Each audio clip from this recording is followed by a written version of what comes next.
Hi, everyone. I'm Zarina Zabrisky, and you are in the virtual living room salon of Globus Books, an independent bookstore in San Francisco. This wonderful little store has been around for over 50 years. In fact, we will have the anniversary this year.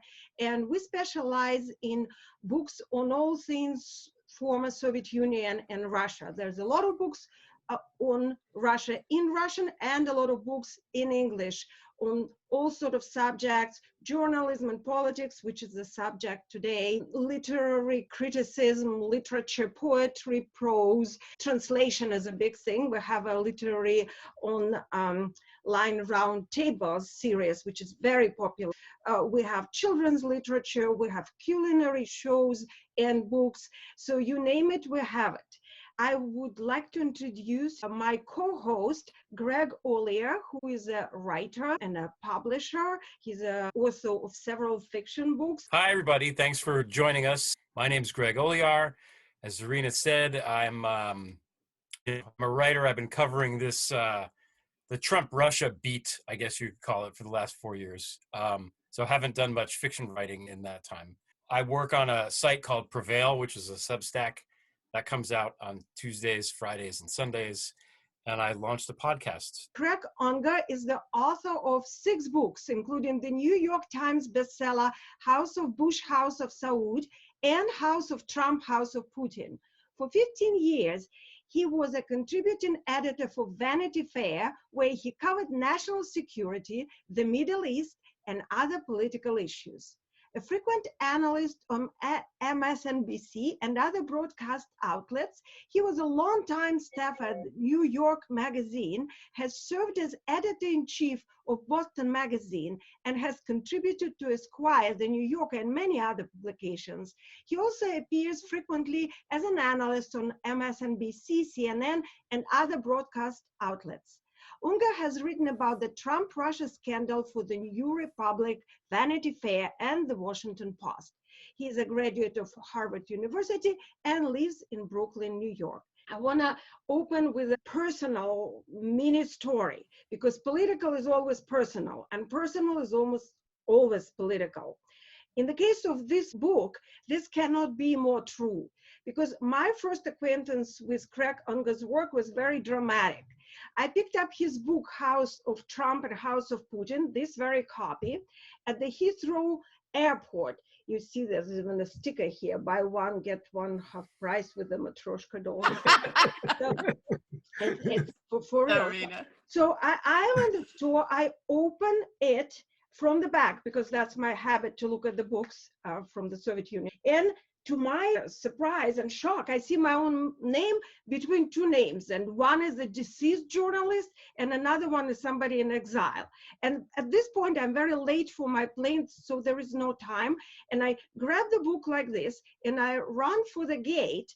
And at the gates, I'm stopped because I am on the national security list as a threat, because I'm coming from a Byline Times conference in the UK, where I presented about on this very subject. So needless to say, I read this book in one gulp on flight from Heathrow to Auckland, and it was a very intense reading session for me.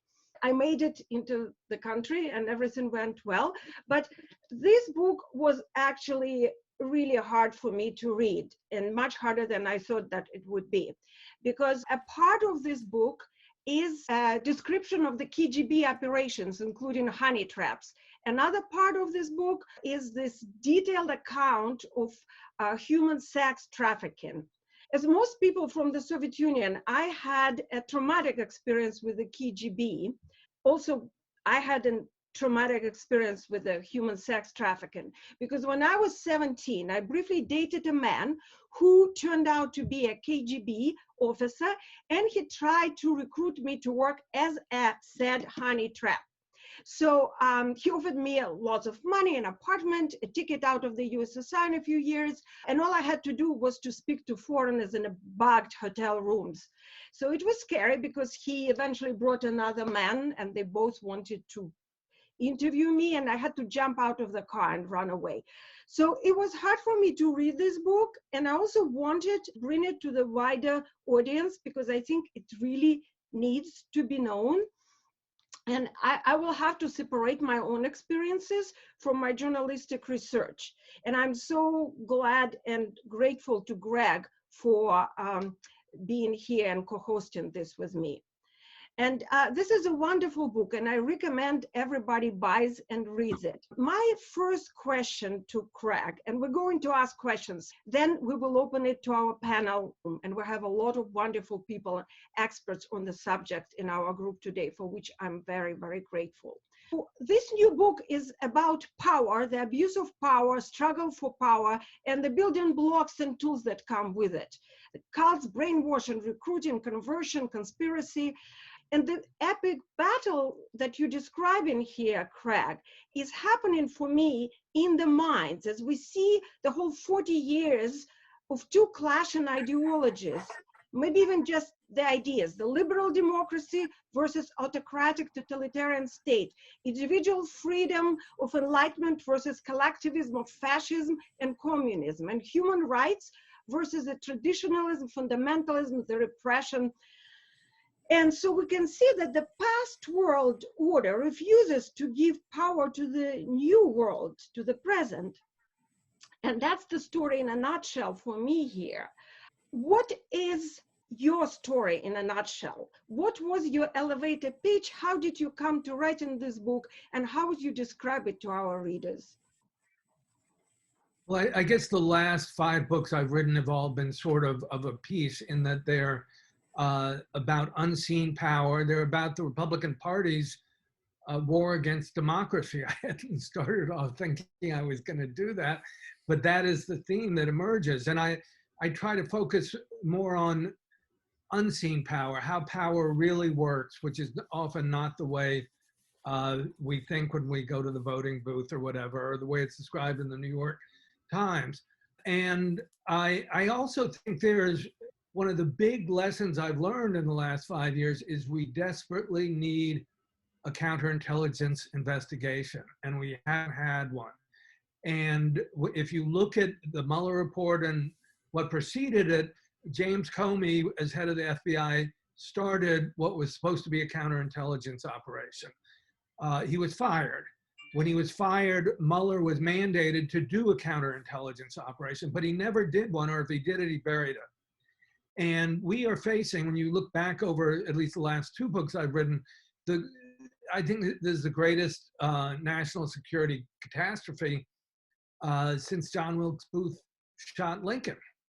I mean, it's just astounding what has happened. It used to be when one person was revealed to be a spy for a foreign country, that was a big story. This book, I think I mentioned 5 new people who really were working for the KGB, and one of them was the President of the United States. And, you know, it's just, people seem to be blind to this, and they're not, what we got out of the Mueller report was kind of pathetic in terms of the real story.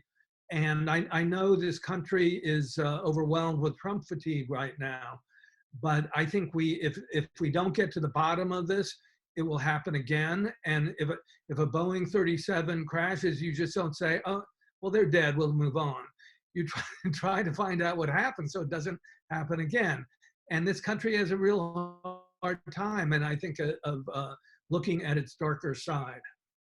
Well, thank you. That you actually transitioned and partially answered my second question, which was exactly about the recruitment, because it's one of the main themes of this book. The KGB recruits assets, Epstein recruits sex workers, Opus Dei, the religious Catholic sect, I should say, recruits new members.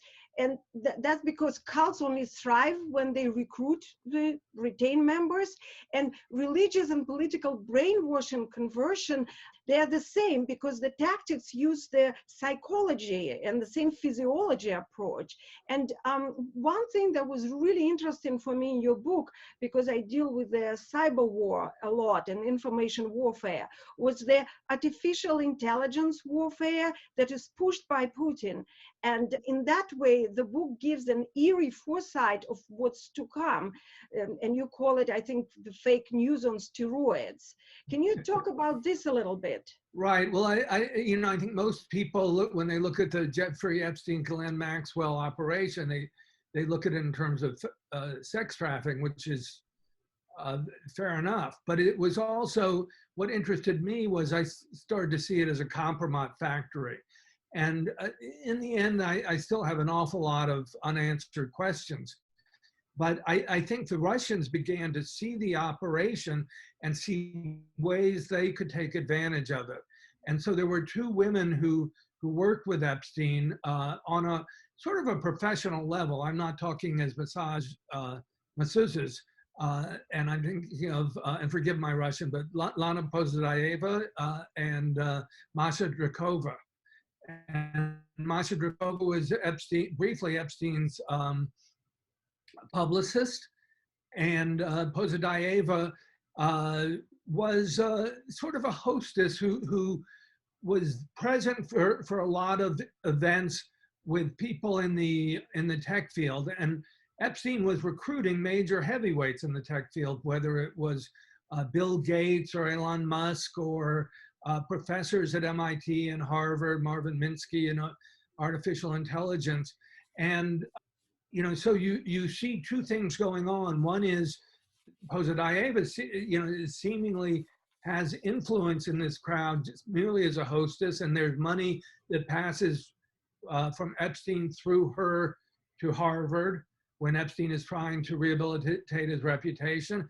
And you also see someone like Masha Drakova, who was head of one of the leaders of Nashi, which is has been compared as the Putin equivalent to the Hitler Youth movement. And she comes over here, and I think it's just, I want to keep an eye on her. I want to see what's going to happen. Putin has said, as you pointed out, that the masters of artificial intelligence and supercomputers will be the masters of the future, and that trying to get control of that sector is as important to him as the nuclear bomb was to Stalin. Certainly, the sex trafficking is not the main aspect of this book. There are so many tidbits that I found completely new. But for our audience that is new to the subject or somewhat new to the subject and wants to hear from you about the story itself, about the Soviets and then the Russians finding their dream Manchurian candidate and recruiting him or them, whether through the money, bailing certain people out of bankruptcy, or ideology, that is recruiting their far-right ideology circles and sects and movements, or the kompromat, as you have mentioned, in order to fulfill their own goals and to suppress, to weaken the United States and NATO and normalize the Russian aggression and remove the economic sanctions.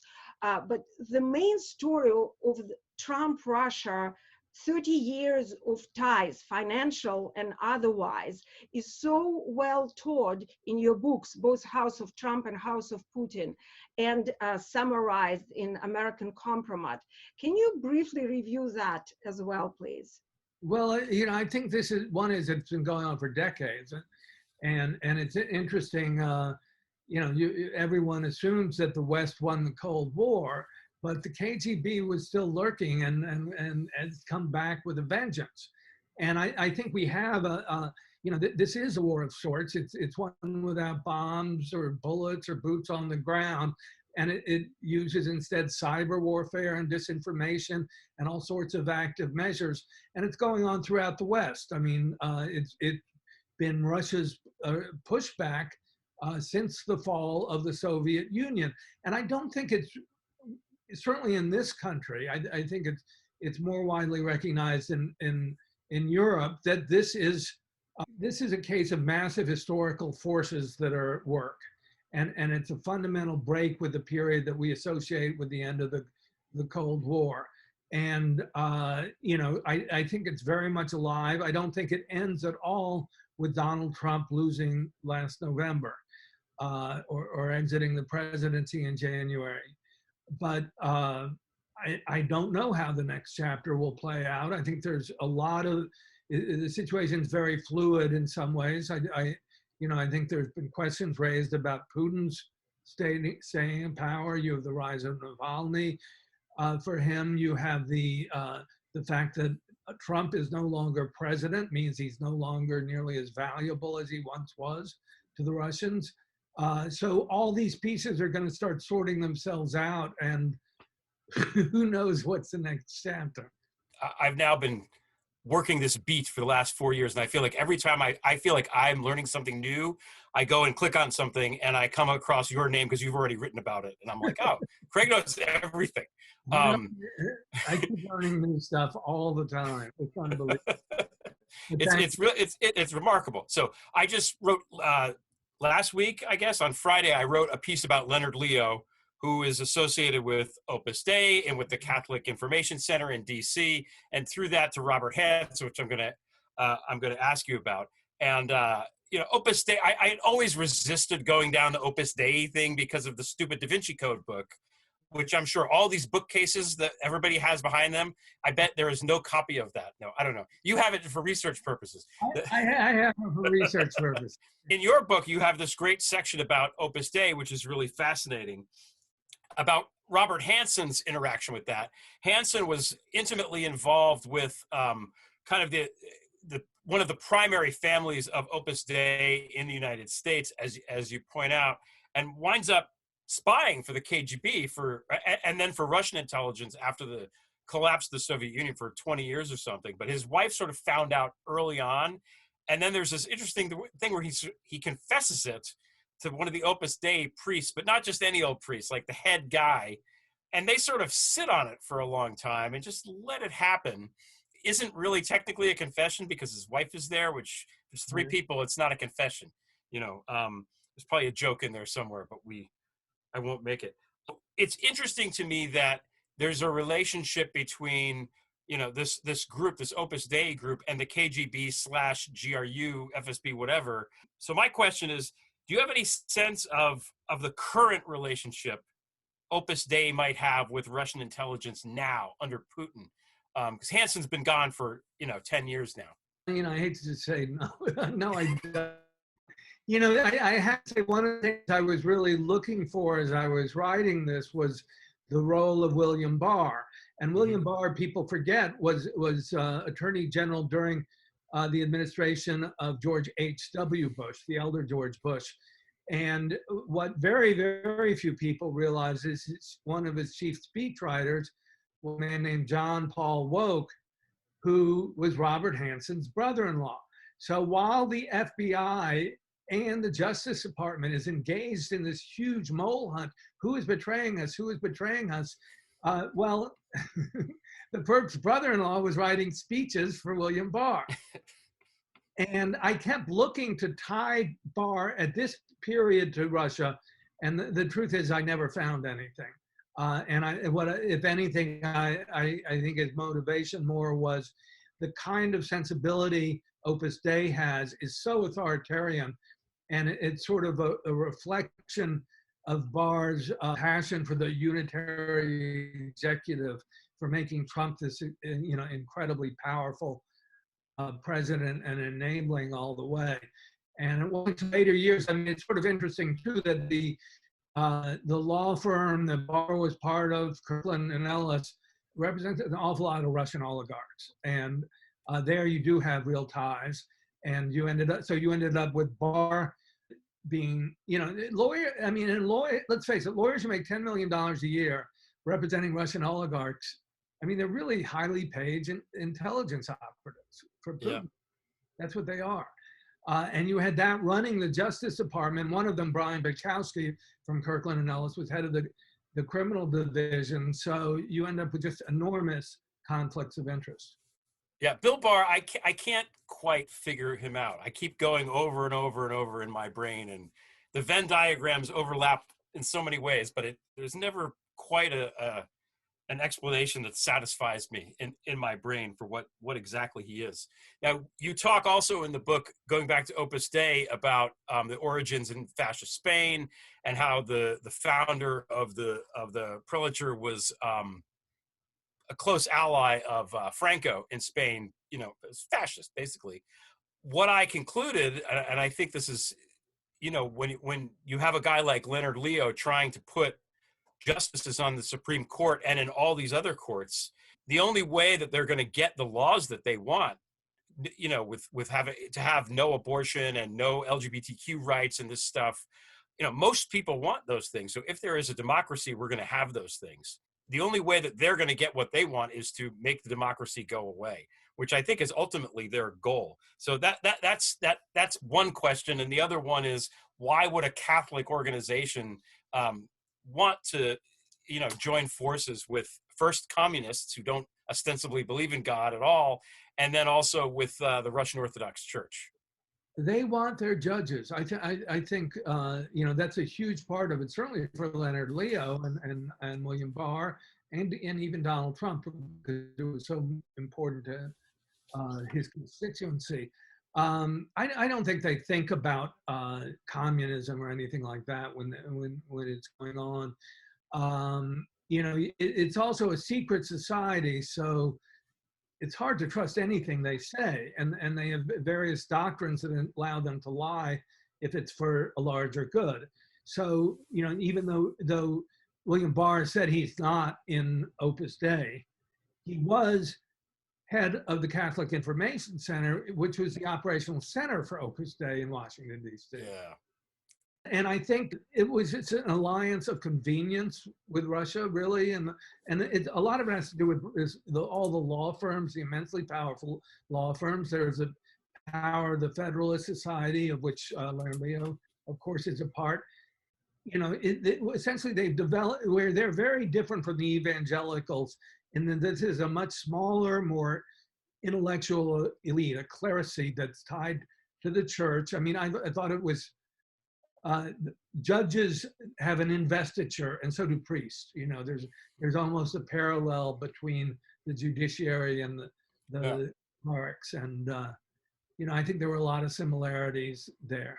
I think that's one of the things about Opus Dei. Like, you just say, "Oh, isn't he Opus Dei?" And as you say in the book, nobody knows. They don't print lists of who's in it and who's not. But ultimately, it doesn't make any difference. The point is, they're all still in this little, you know, cabal, whatever you want to call it, of people that think in a like-minded way. Whether they're technically in it or not is almost irrelevant.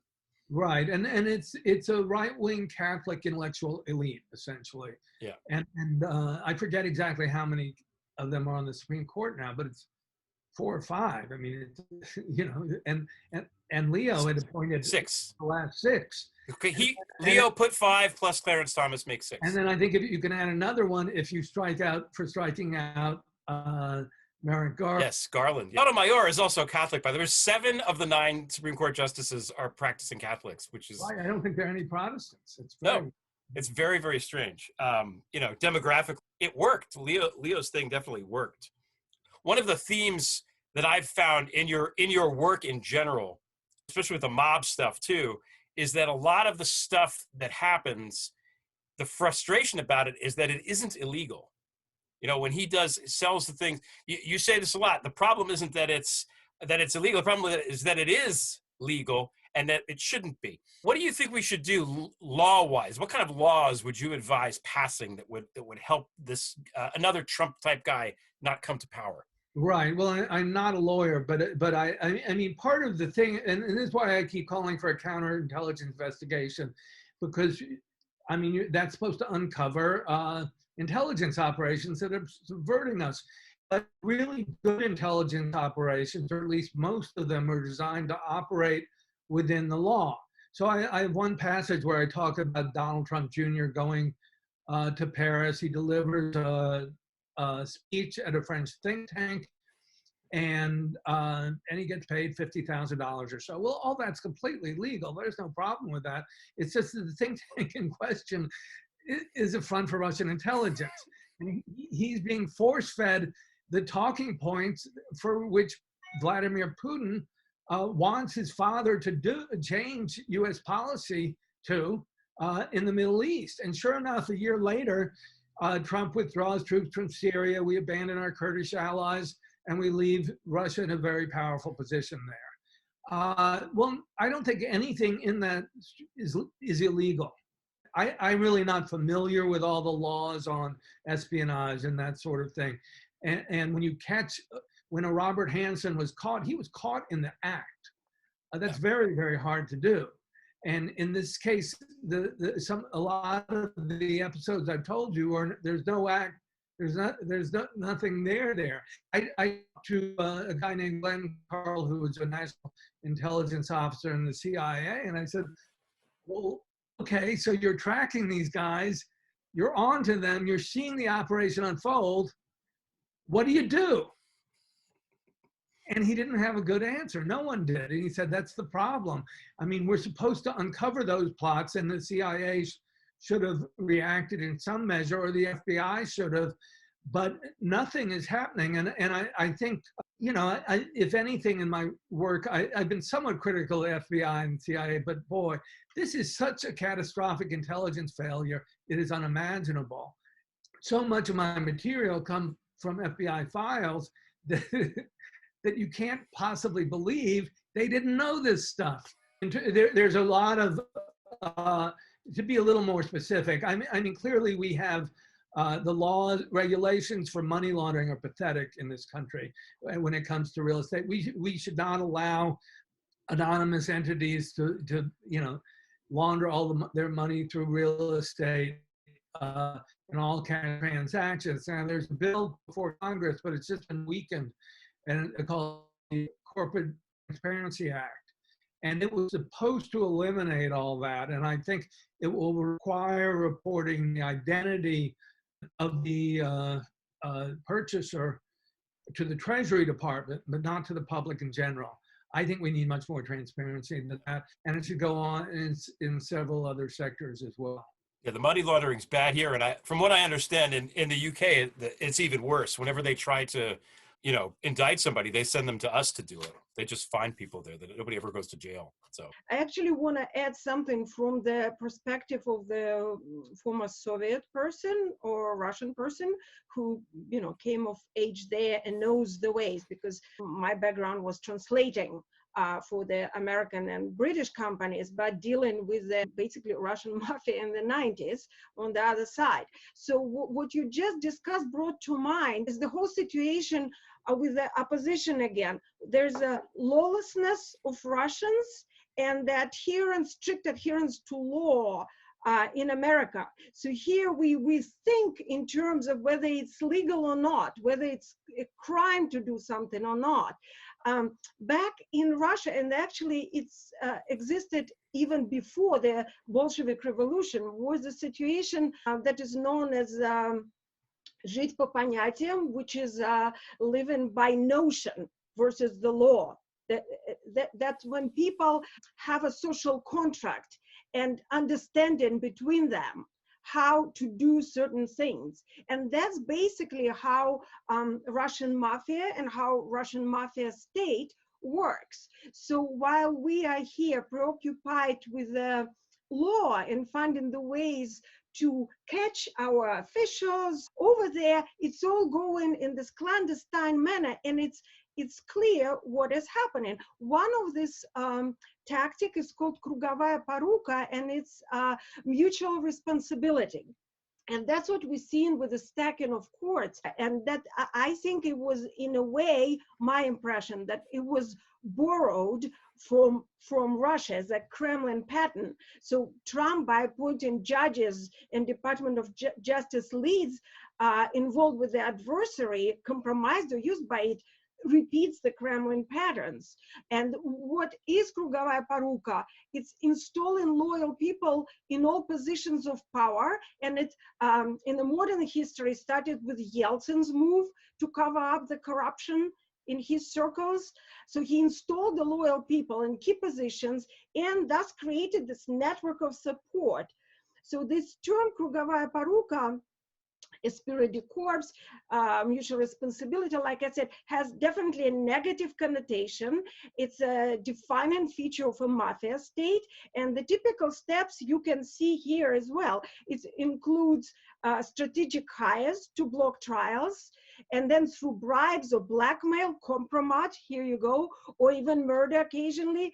Investigations are silenced and stopped, which we have seen happening. Then the public opinion is formed by the press that works for the government. So the journalists are also being pressed into this mutual responsibility circle. And those independent journalists and investigators who dare go against the party line, so to say, are killed or exiled. And we've seen this in Russia right now. So that's what I think Trump followed by nominating Kavanaugh and Benchkovsky and other key positions in Department of Justice. And back to you, Craig, I found one of the most interesting chapters, the chapter called Lawyers, on Kirkland and Ellis lawyers firm. Could you speak a little bit about that? Well, there are two huge law firms. Kirkland and Ellis is one, and Jones Day is the other. And the power is just extraordinary. And they both, in fact, Vladimir Putin's law firms of choice, because between the two of them, they represent so many oligarchs and so forth. You know, I realized when I wrote briefly, just a sentence or two, about the managing partner of Jones Day, Steve Brogan, and when he would meet with Don McGahn and another lawyer who was a senior partner in the firm, and with Vladimir Lechman, who was senior partner and running the Moscow office, he was effectively sitting with lawyers for Donald Trump and Vladimir Putin, and that was just in one room.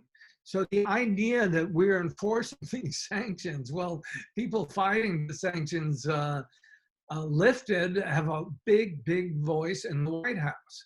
And the same with Kirkland and Ellis when you looked at once William Barr took over the Justice Department, because he put Brian Benkowski in charge of the criminal division. And you know, there's so many lawyers who represent so many different firms. I don't want to get them confused, but it's like you've got here for Alpha Bank, prosecute, Justice. How are we going to effectively enforce any of this stuff? And that became a huge thing. It also goes over into the Epstein case, because when you looked at the prosecution of Jeffrey Epstein, the prosecutor was Alex Acosta, who was a lawyer at Jones Day, and all the defense team was also from Jones Day. So it was just one big happy family, and that's why it's not a surprise that he got such a sweetheart deal in his, you know, and then you have to wonder, do the lawyers end up with the compromise?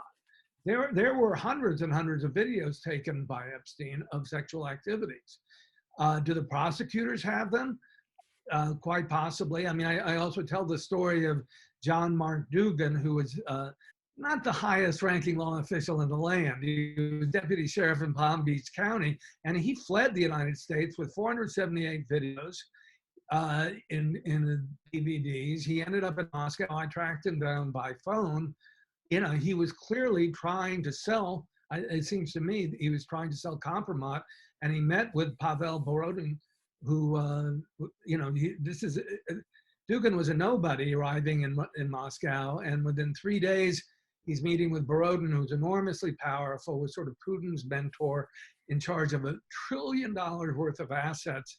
And I asked Mark Dugan, how did that end up? And he said, oh, he's just a Facebook friend. And I think more of that was going on there. That was actually the next question on our list, to talk about that thing, because it's a fascinating tale. The guy is he's sort of a good guy because he's trying to expose the racist cops, but he's also kind of a bad guy because he's putting out disinformation about the cops, which, you know, and then the way he you know, they take his passport and he flees the country is very Snowden-y. You want to talk a little more about that? It's a good story. Well, you mean he was being, the FBI raided his home. He had all these DVDs that had been given to him by a colleague in the Palm Beach Sheriff's Department. And he fled the country under very weird circumstances. I don't know that his whole story holds together. His story of getting into Canada without a passport was kind of garbled, and then he hops the plane to Moscow. But when you know, you talk about it with people in intelligence world, they say it reads like this was an extraction designed to get him out of the country. And whether, you know, when I interviewed him for about an hour or so on the phone, and I have to say he's not the person you would say is the most reliable source in the world. But on the other hand, there does appear to be this photo of him with Pavel Borodin, and MI6 was also on his tail. So there may be, and he did show me, I mean, for one of the videos, which I have to say was not terribly exciting. It was grainy and black and white, and I could not identify the guy or the woman for that matter. I was going to ask about that too. Like, had anyone else seen the videos? Or, you know, because the guy that gave the videos is dead. Right, and the videos were in multiple locations, each of which was heavily encrypted and was far away from the other 5, and you had to master all 5 locations. It was like getting the Infinity Stones or something, and then Thanos snaps the, yeah. I mean, this got into, it made me think of a Elmore Leonard or Carl Hiaasen novel, and sort of sleazy low-life con men, that world. I'm very happy to bring Alexandra Chalupa. And many of you here know Alexandra. She's been invaluable for me for the last 4 or 5 years as the most reliable and wise source of information and inspiration. Thank you for letting me join this amazing group. Greg, I'm a fan of your books, and it's been very inspirational. And I like the way that you're framing this as a war on democracy, a war on America. And it's very interesting about this last weekend with this disinformation warfare event held at the Hyatt in Florida. And then thinking about how you really focused in on, especially at the beginning, the Hyatt deal in New York with Trump and the televisions that he was purchasing for that. But my question is actually one in terms of the response to this book. Since there has been kind of a Trump fatigue, which is concerning considering how serious this bigger information is. What has been the mainstream media's reaction to this particular work? And do you feel that it's been properly amplified, or do you feel that there's been a little bit of a censorship in terms? It's been very frustrating. I'm glad you brought that up. I mean, it's also what's very, very striking is the difference in the foreign coverage, which has been humongous, and the domestic has been not nearly so much. And I mean, Russia has done 4 big, I mean, these aren't small stories, but RT, Sputnik, Vata, and I'm not sure it's fair to call the Independent of London a Russian publication, but it's owned by Lebedev, so it sort of may well reflect Russian point of view. But one is the good news from my point of view is they haven't really contradicted any major facts, and it's sort of shocking to me. No one has said, no, Trump is not a Russian asset. And these are, you know, the Kremlin has a lot to say over these publications. I'm sure you know better than I. They've all said that Trump is disappointing, or in one way or another. And it looked like they were ready to cast him aside almost. I mean, in England and the rest of the world, it's gotten a lot of press. I think, as you say, there is a lot of Trump fatigue, and I can understand that, for Christ's sake. I've had more Trump fatigue than anyone else. Yeah. But I also think it's absolutely essential to get at what really happened. I mean, I say this a lot, but if a 737 goes down, you don't just say, well, they're dead. We have to get to the bottom of it. I think on some level, I've been trying to figure out why I've heard this silence from almost all the mainstream media. MSNBC won't touch me now. And I was on 25 or 30 times for my last book. And I'm not sure why that's the case. I think there is something, though, that this is our failure. People don't like no one in the FBI wants to say we failed miserably, or the CIA, and we did. And I reserved my big firepower for Trump and the Russians, but I think we have to look at our own institutions and why they failed and how they failed and exactly what went wrong. I mean, some of what I report in the book sort of hints at that, but if anything, I think I did not use a heavy hand in writing about the FBI. But for example, in 1973, Trump gave $1.3 million to the favorite charity of James Kallstrom, who was head of the FBI New York office. And that meant he had, and if you understand how penurious Trump was when it came to charity, David Fairholt of the Washington Post did a lot of good reporting on that. For him to give $1.3 million, it's nearly 50 years ago, it's 5 or 6 million today. And that means he is a friend for life. And Kallstrom said they talked almost every week next 40 years. There's no question Trump was currying favor within the FBI. He was referred to as a hip pocket source by FBI people. That meant he was not official, so he wouldn't have been in their files as a confidential informant, but they kind of treated him as such and did favors for him and apparently didn't look too hard into what was going on.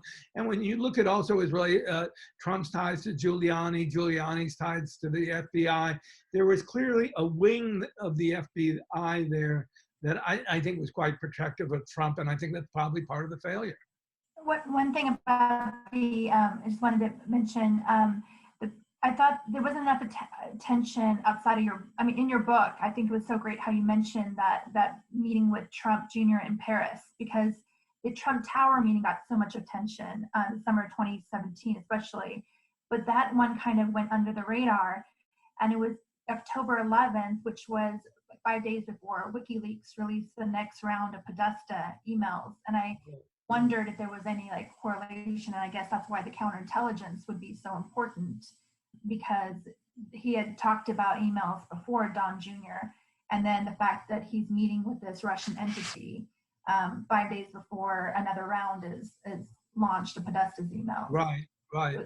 Another segment in that chain of events, I think it's in April or May of 2016, and it's Trump's presentation of his foreign policy, and it's all done by Dmitry Simes and at the Mayflower Hotel. Yeah.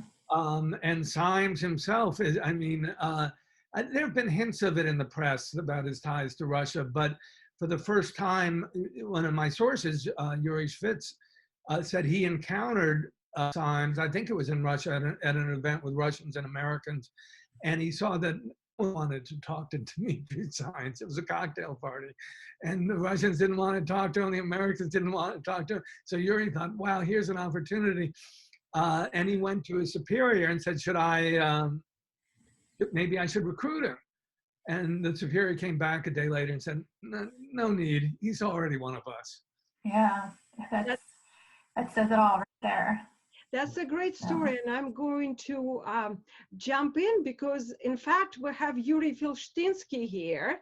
Yuri Filshtinsky is one of the main sources of late, work recently, and I know you are quoting this work as well, Craig. And Yuri Filshtinsky, for those who do not know, is I want to say famous historian. His books are very popular in Globus Bookstore, and I am very honored to give mic to Yuri to talk about Dmitry Simes and the way you covered the story.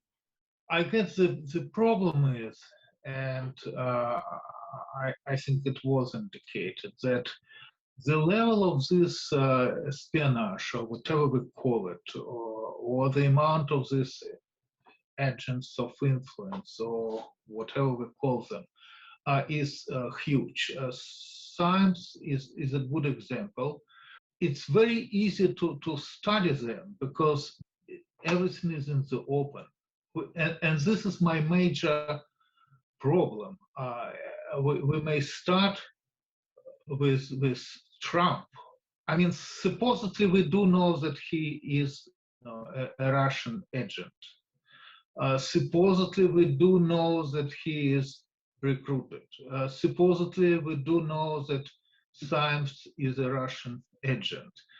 Nothing is changing. I mean, my problem is why we are the only people who care about this, and why this does not really matter for sorry to say, for Americans, because I started to yell that Trump is a Russian agent prior to elections, just before the elections, right? Because I thought that this is kind of important to tell that he is a Russian agent.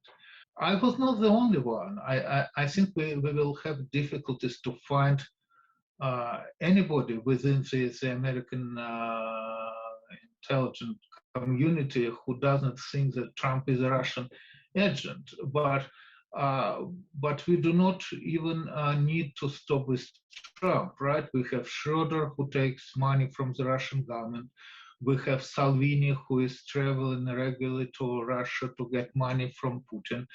Not speaking about Le Pen, we have Zeman, and prior to him, Klaus, who were actually Czech presidents installed by Russians. We have Orban. I mean, it's huge, it's enormous, and the only people who care about this or who think that this is important are probably like whatever the group which is here. Well, maybe it's a little bit. We have some other people who probably would be happy to join us with this cry. This is my major problem. I lost a bet in 2016 because I thought that it's impossible that Americans would vote for Trump.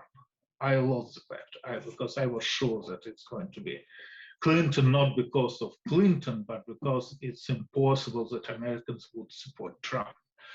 But 4 years later, as we know, I mean, with great difficulties, we took him down.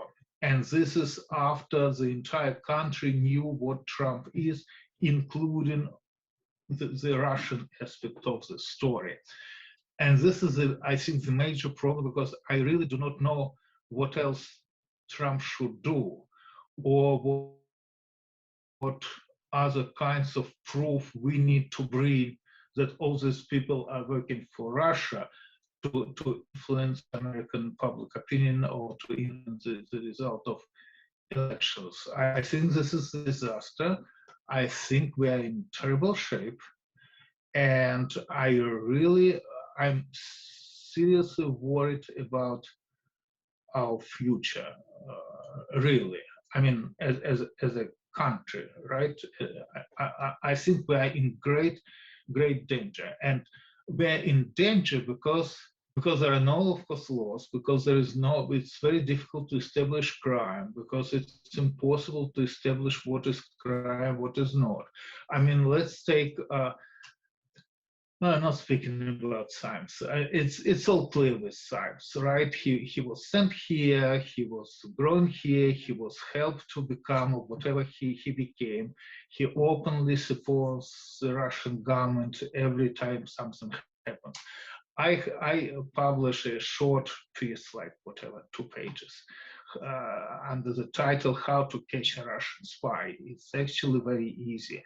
You need to see what people are saying when a major damage control information campaign happening, right after a major crisis, like after the murder of Litvinenko, after the poisoning of Skripal, after invasion of Ukraine, after whatever, poisoning of Navalny, right? You take those crises which are created by the Russian government, and you see what people are saying, and because all other answers are the same, right? There's no proof that the Russian government is behind Litvinenko's murder. There is no proof that the Russian government is behind Skripal's poisoning. Russians were not involved Navalny poisoning, and you see what those people whom you think are the Russian agents, what they're saying when those damage control operations are happening. They're all saying the same. So you basically could catch them with, empty hands. But nothing is changing. They're not losing their jobs, by the way. They're all of them are keeping their positions. And I think this is a major problem. And I really do not know how to deal with. You were mentioning counterintelligence, investigation. I think we are so far away from from the opportunity to investigate really somebody, because then the other issue is, all right, we will bring a proof that Trump is an agent. Is anything going to happen? I guess we know the answer that nothing is going to happen. And my question is to the audience is why? Because I honestly do not know the answer why. Right. Well, I share your sentiments completely. I mean, it's like what I struggle with every day. And I, even on MSNBC, which is probably the most aggressive outlet in pursuing Trump, they had dozens and dozens of former federal prosecutors who were essentially interested in crimes, but very, very little, rarely did they go after it as an intelligence operation. And I think the difference, I don't think most Americans know what the difference is. I mean, I honestly don't. I don't think they care. I think it's abstract. I also think there are people who, these are our institutions that failed. And when I look at the foreign press, they don't mind reporting that, but the American press does. And the New York Times, if you look at the national conversation in the United States, I think it's largely defined by the space between Fox News and the New York Times. And sometimes that space is not as big as I would like it to be. And the Times won't validate my reporting unless the FBI validates it, or President Biden validates it, or Congress. It requires an institution of massive credibility to say exactly the words that I do in my book, then they'd report it, but not until. And I think we have real problems with that. I mean, I mean, I'm not sure I want to get into a long media criticism thing here, but by and large, I think too many reporters require access to those institutions, so they're not as critical of them as they should be. And I think a reporter's first mission should be to deliver truth to readers, not to be close to your various sources or whatever. But I think there are a lot of different reasons for it like that. Well, I just want to touch another example, which I think is very interesting, because again, the story is well known. It's of course a story of Rybolovlev buying a villa from Trump in 2008, overpaying him at least $50 million, probably even more, because in 2008, that particular villa probably cost like zero. But anyway, I mean, this was a well-known case, right? Rybolovlev overpaid for Trump's villa. Then we have just recently, actually, Michael Cohen talking to MSNBC, giving an interview, saying that Trump was saying to him that this is Putin who is paying him money in 2008, that this is not Rybolovlev, that this is Putin who is paying him money. And I think this is very interesting, right? Because you have a Republican candidate who became president, who knows in 2008 that Putin is paying him money. And actually in the same interview, Cohen was saying that Trump told him that all this money which Russians are investing into him, that this is actually done because Putin gave the order to support him, to finance him. And I think this is very interesting because no one actually paid attention. to that interview. Right. What year was that? I'm trying to think. No. This was not what year. It was a couple months ago. This was the last. I just do not remember the date. It was really the last interview Cohen was giving to MSNBC. But what year did I'm trying to remember when Beloved paid Trump? Oh, 2008. 2008. That's long before I think Trump was taken seriously. Oh no, I would disagree. I will tell you why. The first time Trump positioned himself as a possible candidate for presidency is 2000. That's when he announced that he would become candidate as independent candidate fighting as progressive. I think this was 2000. So starting 2000, the Russian government, who happened to be, by the way, headed by in same 2000 by Putin, knew that Trump is potential candidate. So everything what was happening after this 2000, I think we should, look at it from the point of view that that's when the Russian government knew that they could try to help him to become the next president. Right. No, that's interesting. I had not known that. It's in his campaign for presidency, and then again, it describes since 2000 when he first stated that he would run for presidency. It is 2000, and then we have all those steps in between. Right, 2008 when Olear was involved, 2007, 2008 was when Trump started to spend a lot of time and attention dealing with Russians. Trump Jr., who traveled 6 times to Moscow in 2007, 2008, statements by Trump Jr. that Russians actually are the main clients of Trump organization and main investors into Trump organization. This is like 2000, 2008. Then we have, of course, Miss Universe in 2013 when they paid him like $6, $7, $8 probably $1 million for the participation in that event. There is, by the way, and this is very interesting because there is an interview which Trump gave that he met with Putin once. And this is very interesting because officially this was later denied. And I was thinking, initially I was thinking that Trump was bluffing, that he never met Putin, that he just tried to, to kind of increase his stock price. But then I realized that there is actually a possibility that he met Putin, that we just do not know about this, and that Trump just by mistake, told this, that he, yes, met Putin. And then, of course, this is 2013, if they ever met. This was probably 2013 in Moscow.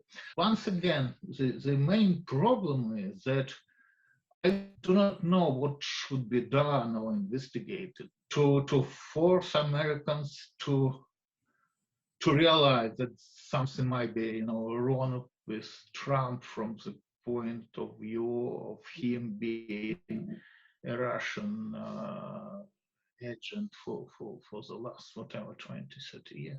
Can I just interject some optimism here for just a second? I mean, Merrick Garland hasn't even been confirmed yet. Let's give Biden the AG and wait 6 weeks and see what happens before we write off anything bad happening to Trump. Because we don't know yet. The good guys haven't even officially taken over, is my point. Something we may well get the counterintelligence investigation. We may get people being indicted here. We might have to. For our own counterintelligence, for our national security purposes. We can't let this guy running around with all the secrets. Him and Kushner broke with national security secrets. That's just a recipe for disaster. So I think almost something has to happen. But I might be wrong. I've been wrong before. So.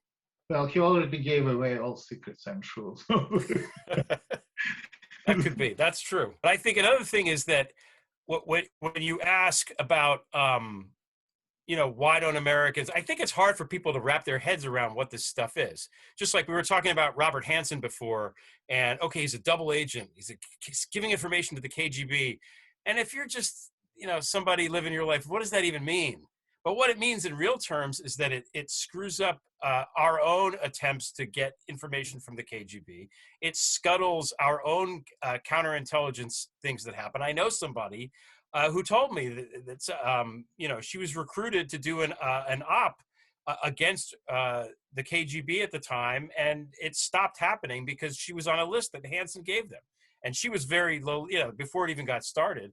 But it also meant people got killed. People in Russia got killed because Hansen gave the list of names over. So it does have a real world effect. And people say, yeah, what does it matter that that Putin controls all these world leaders everywhere? Well, it's going to start to matter when our rights start to go away, and this and that. Everything in the United States, especially, it has to penetrate people's bubbles of how does this affect me personally? How does it affect me personally? And once it sinks into people that, oh, we spent all this money paying for him to play golf and subsidizing his hotel and this and that that money's gone and we're never getting it back, and I can't pay for healthcare and I'm running out of. They have to make the leap intellectually that Trump stole from them personally. That's the only way anybody in the United States is going to get mad. And hundreds of thousands of Americans who died by a pandemic being weaponized, basically. Yeah. Too. And intentionally sabotage the response by. Yeah. By like a new form of biowarfare to add to the cyber warfare and disinformation warfare.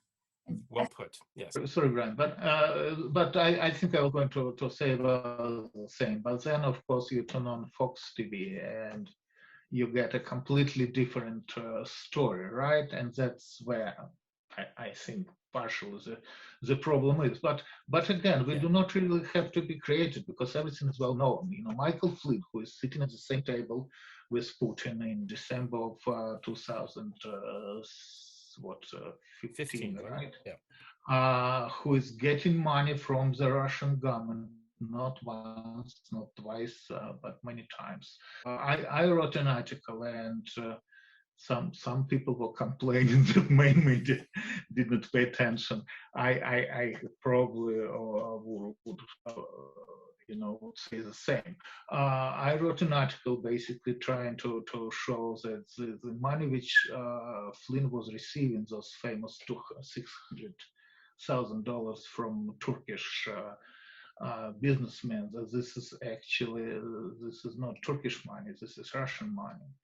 And I was very close to be taken seriously by one of the newspapers. And then they asked me whether I would be, because I did prove that a person who gave money to Alptekin took a loan from the Russian government, which was never returned, multi-million-dollar loan. And I was asked a question whether I could prove that $600,000 which Flynn received from that particular amount of dollars which Alptekin received from the Russian government. And I said this I cannot prove. And that's where it's ended, you see. So, but my point is, we have General Flynn, who is taking money from the Russian government, sitting at the same table with Putin, and he is becoming a national security advisor for the president, right? And no one actually thinks that it's not correct to have a national advisor who was taking money from the Russian government prior to become national advisor. That's besides the fact that what they discussed with the Russian ambassador was my understanding is the creation of independent way to communicate with Kremlin, avoiding American law enforcement, following the conversations. It's all like this, and no one cares. I'd like to jump in. So this is LB, Okay. also known as Lincoln. Yeah. Dutton, And she has a huge following on Twitter, and she's been doing a lot of work on that very mental gap that Greg was talking about. So That's right. back to you, Elby. Yeah, and I'm a screenwriter, and I've known Craig for a while, but I'm not going to give up on my belief, a thing that actually brought Craig into my life, which was I was determined when his previous book came out to adapt it into a television series. And I think and we ran up against problems with the Mueller report getting sideswiped, in that it was very, very difficult for anyone, even within my industry, where people are generally very informed and pretty progressive, to understand why it was important, why what Craig had surfaced in House of Trump, House of Putin was still important. Because what happened was they looked at the Mueller report didn't do what we thought we were going to do, and the Trump Russia obviously isn't the story anymore. Let's all move on. So there's two sort of dilemmas in what I'm hearing, in frustration, when I was hearing from Fausch and Craig still, of how do we get people to get the stakes? How do we get them to get, why is it only the folks on this panel and a handful of others that continue to show up every single day and exhaustively put all of our talent and our efforts and our voices towards trying to communicate to people what types of threats we're up against, what's actually on the line? And that, to me, is the work that we can't stop doing, regardless of whether the other thing kicks in, which is what everyone's waiting for, is when is justice going to kick in? When is intelligence going to kick in? When are we going to hear from the people whose jobs it is, and the institutions that we fund and we give our trust to actually tell us and identify when the stakes are this high, that we're looking at a real attack on democracy here, that's and an information war and attack on our democratic processes that happened back in that first campaign of Trump's. When are you going to do something about that? We're entrusting you to look out for us with your expertise and all the resources that we make sure that you have, so that you can prevent something like this from happening. And where it wasn't prevented, that an asset of a hostile foreign power actually got his name on the top of a party ticket, right? Because that's when it needed to be stopped. Once he's on that ticket, it's up to the party then, the failure of the Republican Party and the willfulness of the Republican Party. They knew who he was. They've always known who he was. To have this man lead the party ticket in the first place is where a lot of attention needs to go as well. And that's part of the frustration. And when of our institutions going to kick in and actually start frickin' protecting us, beginning with communicating very clearly and succinctly to the American people what the stakes are, what the threat is, what we're actually up against. So I'm in the camp that sometimes those institutions actually need us to be ahead of them in terms of the information and the will to say something needs to be done, because we understand the stakes. And I think what's required is of those of us who do tell story for a living. There's so many storytellers on this. I don't know who's not a storyteller. Actually, we're all professional writers in some way, right? To actually start telling the story and continue to tell the story in a way that pierces the narrative and gets into people's minds, and they start to get it. I tend to do that with fiction. I'm starting to do that now with a more biographical setting. And it's going to take a long time. I think it's a long process, but I am telling you that my town that I'm in, that actually pays professional storytellers, is very invested in this and does want these stories to come out.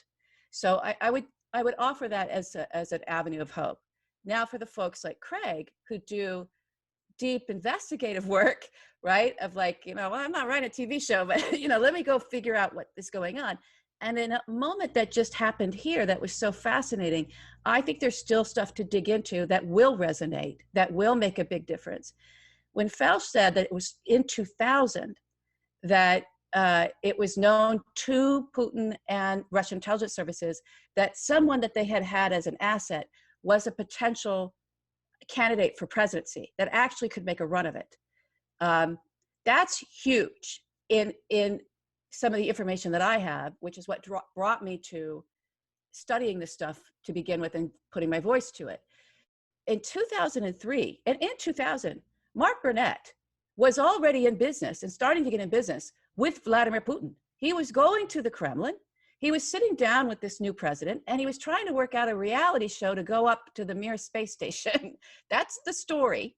I believe he was given a whole bunch of money went missing out of NBC, who was having to fund this project that just didn't go anywhere. I'll have to get back into that and find out where that money went. But literally, he went from one meeting that he was having with Putin around that Mir project, he went straight from there to Donald Trump's tower, sat down with Donald Trump, and pitched him on The Apprentice. And there's plenty of interview with Mark Burnett where he says, yeah, I just kept saying, Trump, Trump, Trump, Trump, Trump, and it worked. He wanted to do it. Well, how did Mark Burnett know to do that?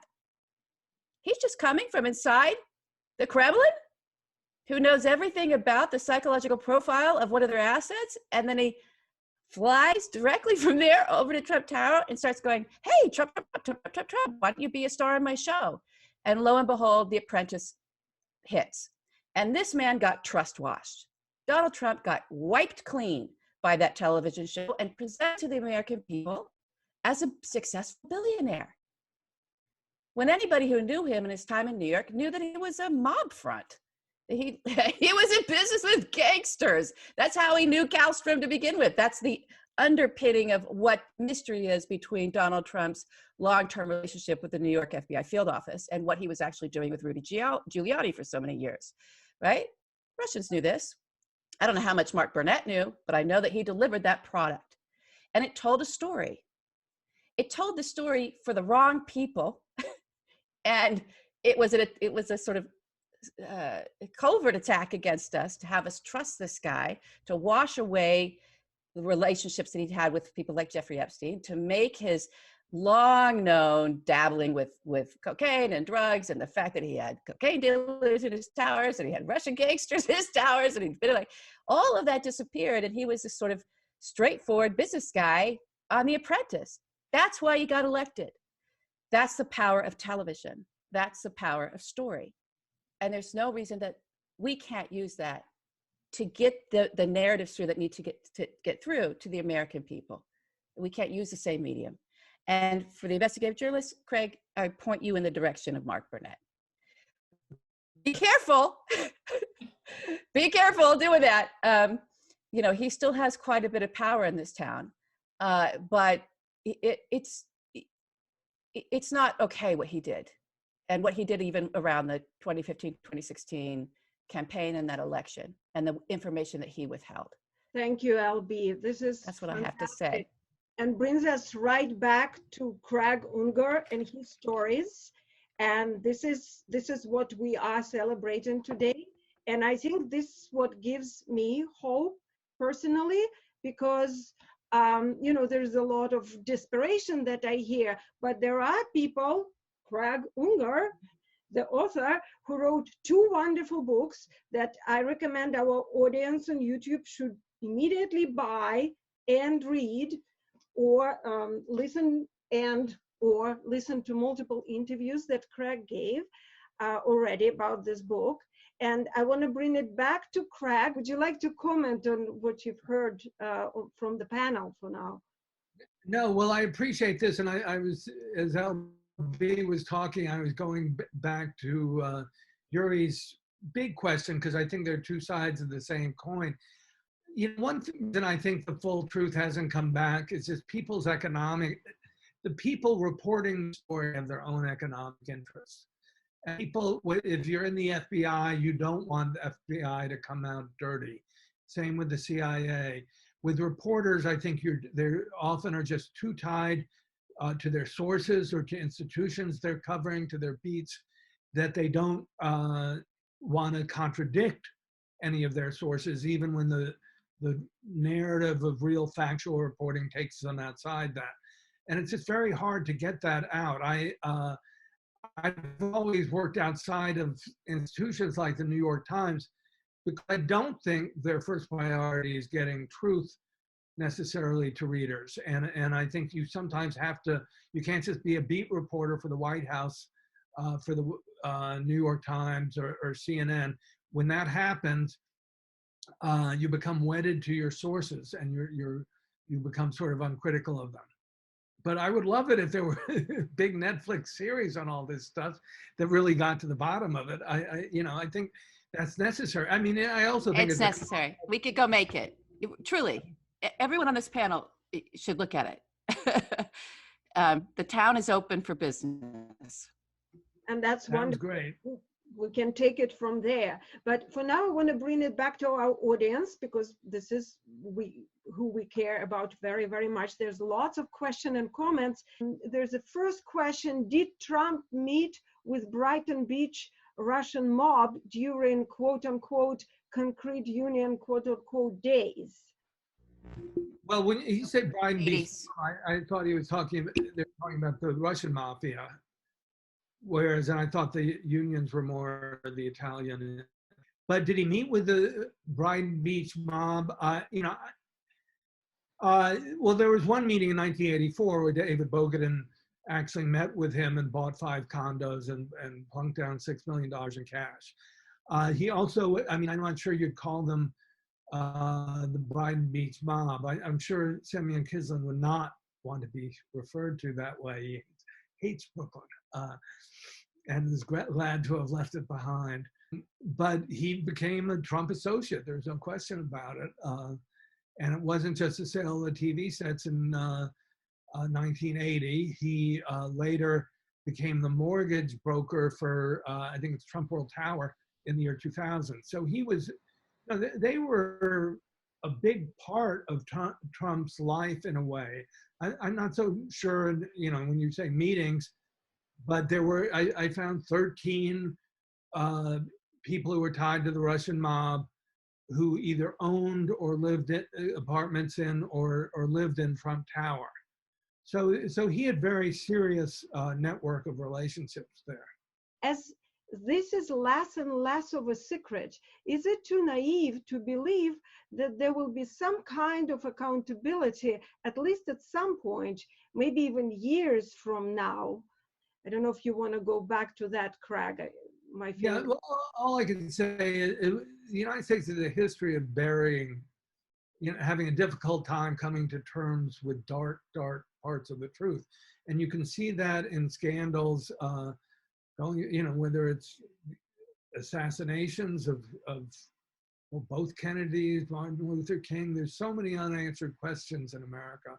I've covered the scandals of the 9/11 Commission. I mean, there are always people who don't want parts of the truth, and you end up with people throwing out contradicting conspiracies, and it becomes, to really get down to it, you have to go into the weeds, and people just get sick and tired of it. And I see that happening again and again, and may well happen in this case.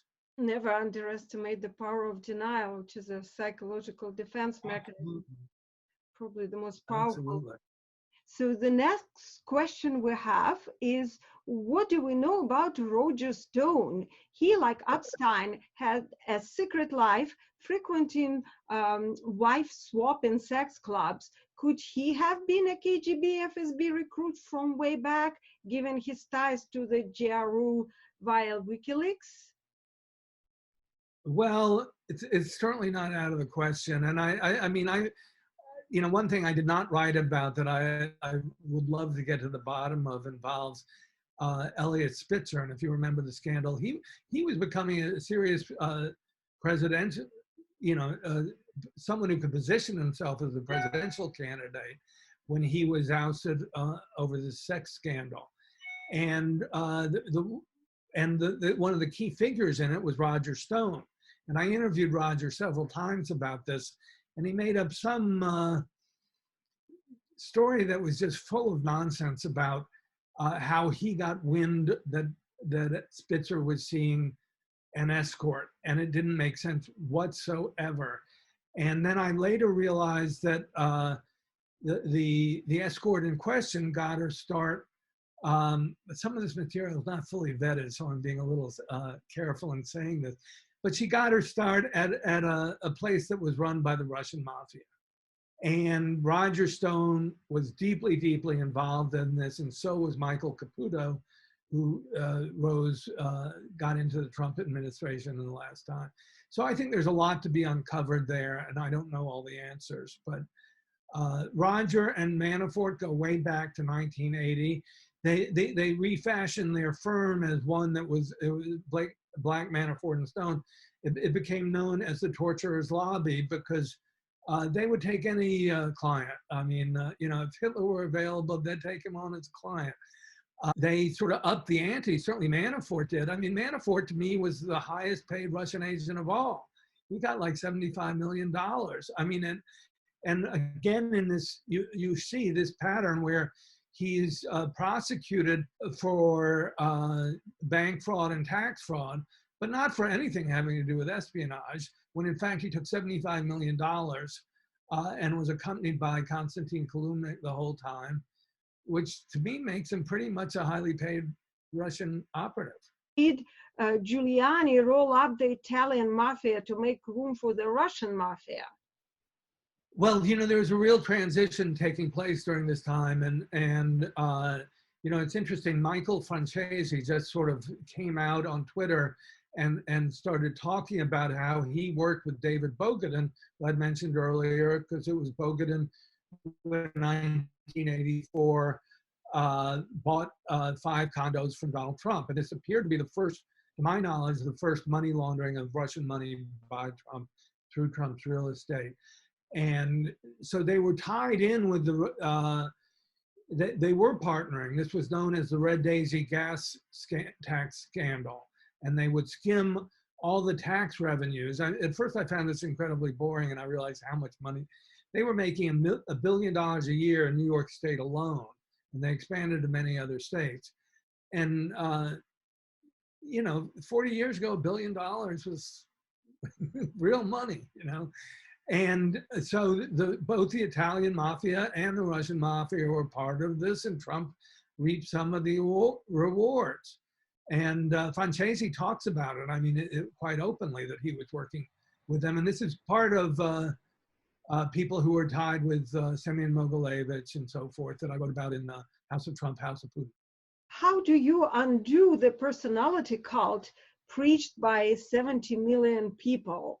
That's a good question and more rhetorical. Do you have the answer for that, Craig? I think he's a loser. He's a loser. He's a loser. He's a loser. And the more that's drummed into people, they will fall by the wayside, I think. It's true that only a handful of Republicans have fallen away, but I think more will leave him as time goes by. I didn't follow the CPAC conference that closely, but I gather it was sort of boring and horrible, and he just said the same things he's been saying before, and it wasn't this great spectacle of anything. I don't know how he will sustain the kind of frenzy he had if he's not on Twitter and so forth as well. Right. Well, I know there are plenty of questions that I'm getting through emails on YouTube, and I will either have to just ship them to you separately, or we'll have to do another talk. And I want to bring it back to you, Craig, for some sort of farewell word, and then to Greg to round it up. Okay. Now, well, I may have said some of this before, but I do think we can't allow this to stand and not get to the bottom of it, that there has to be serious national security investigations. And, I think it's wise for Biden to be sort of above the fray, but the Democrats in Congress cannot let go of this. And if we don't get to the bottom of it, it will happen again. It's as simple as that. And I find it astounding that the lack of will on the American people, and I just hope some people keep at it, and but we need to have some sort of serious investigation. Oh, I just want to thank everybody for watching the show, sending in the good questions, and Craig, it's always good to hear you talk and see how you process everything, and you know, I learned a lot from tonight. You know, Yuri, that was really interesting what you had to say as well. LB, I know what you think, but it's always good to hear it again, you know. And Alexandra, you as well, framing everything. And, you know, this was terrific. So thank you, Zarina, for asking me to do this. Thank you, Greg. Thank you for co-hosting this with me. Like I said, that wasn't easy to go into this, taking one of the topics, but it actually went down like a breeze. I didn't feel that at all. I want to bring back to our audience these two wonderful books. This is the new book. Please order it, read it. This is the first step. The question that came up the most, what do we do and how do we put the end to it? This is how we do it, through the information. Knowledge is power. And what we are witnessing right now is actually, in all its mundane, boring, dreary details, is history. That's what Tolstoy wrote about in the Epilogue to War and Peace. That's what history is made of, these tiny little things that we don't even want to hear or remember. And actually, as far as this book goes, there's a lot of excitement here. There's all these contradictions. There's this religious guy who goes on escapades and believes he's James Bond, and there's this sect from Da Vinci, and it reads like a novel. So do it. Read the book. Follow us, Globus Books, on YouTube, because we will be bringing you more shows, literary, cultural, journalistic, and most of all, thank you to our audience, thank you to speakers, and thank you so much, Craig, for your courage, for writing the book, and for spending your evening with us. Thank you very much. Well, thanks to all of you. I really appreciate it. Thank you.